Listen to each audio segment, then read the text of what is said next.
پرۆژە یاسای چاکسازی کە ماوەیەکە بووە بە سەردێڕ و بابەتی سەرەکی ڕاگەیاندنەکان و حکومەتی هەرێم وە گەورەترین هەنگاوی چاکسازی ناوی دەبات.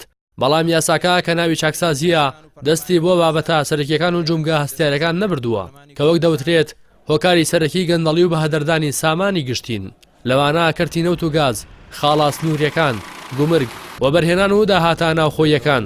پەرلەمانتارێکی کۆمەڵی ئیسلامیش لەگەڵ ئەوەی پرۆژە یاسای چاکسازی با پرۆژی فراکسیۆنەکەی ناو دەبات جەخت لەوە دەکاتەوە کە دەبێت چاکسازی تەنها لە خەرجی نەبێت بەڵکو و داهاتیش بگرێتەوە.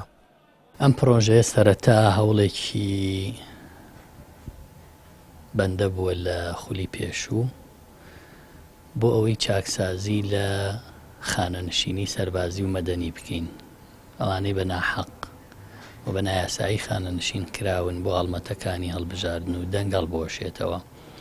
دوجار وەک فراکسیۆنی کۆمەڵی ئیسلامی لە ساڵی 2015 ئەم پرۆژەیەمان پێشکەش کرد بە ناوی پێداچوونەوە و ڕێخستنەوەی خانەنشینی سەربازی و مەدەنی. بەڵام دوجار ئەوەی کە ناوی دەنرێت چاکسازی حەقیقی دەبێت لە داهاتا بێ، داهاتیش نەوت، گومرگ و داهاتە ناوخۆییەکان لەگەڵ ئەو داهاتە زۆرە نادیارەی نەوتکار نایەتەوە هەرێمی کوردستان.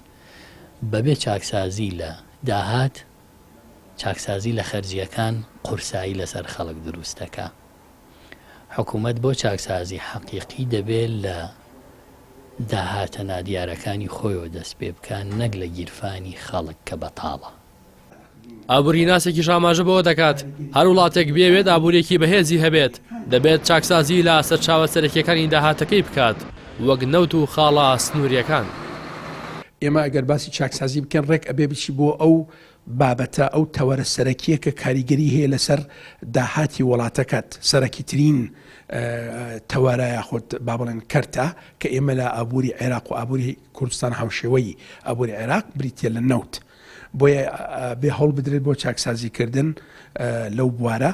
بەڵام ئەوەی زۆر گرنگە لێرە ئێمە باسی ئەوە بکەین کە بە بەردەوامی برادران لە پەرلەمان باسی ئەوە ئەکەن کە ئێمە بنمونە داهاتی نەوت هی حکوومەتی هەرێمی کوردستان دیار نییە، ئەوان باس لەوەکەنە بێت چاو دیێری بکرێت ئەو بابەتانە. بۆیە تەسەورەکەم ئەو بەڕێزانە کە باسی چاکسازی ئەکرێ ئەو بەڕێزانە بەرپرسن لەسەر ئەوەی کە بە دەقیقی ئەبێ ئەومان بۆ دیاری بکەن بە تەکید بەڕێکەوتن لەگەڵ حکوومەتە چۆن داهاتەکە پارەکە چەنە، چۆن دەستمان ئەکەوێ نەوتەکە ئەفرۆشرێ باکێ و لە هەمان کات کە دەستمان کەوت چۆن دابش ئەکرێت لەسەر بوارەکانی خەرجکردنی داهاتە گەشتیەکان کە بریتە لە نەفقاتی عامە نەفقاتی حکوومەت.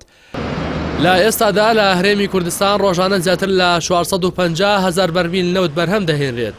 بەڵام وەک پەرلەمانتاران باسی دەکەن داهات و شێوازی خەرجی نەوت ناڕوونیەکی زۆری تێدایە و تەنها چەند کەسێک وردەکارەکەی دەزانن. لە خاڵە سنوورەکانیش بەدەر لەوەی کە داهاتیان نادیارە وەک لیژنەی دەستپاکی پەرلەمانی کوردستان لە راپۆرتێکدا باسی کردووە بە قاچاغ و بەرتیل دەیان مادە و کەلوپەل لە خاڵە سنوورەکانەوە هاوردەی هەرێم دەکرێن. هاوکات دامەزراوەکانی دیوانی چاودێری و دەستی دەستپاکی کارانین، هێزا چەکدار و هەواڵگریەکانیش بە نیشتیمانی نەکراون و یەکێتی و پارتی باسەر خۆیاندا دابەشیان کردوون کە وەک شارزایان ئاماژەی پێ دەکەن چاکسازی ڕاستەقینە بێ دەستبردن بۆم خاڵە جەوهەریانە بەدی نایەت.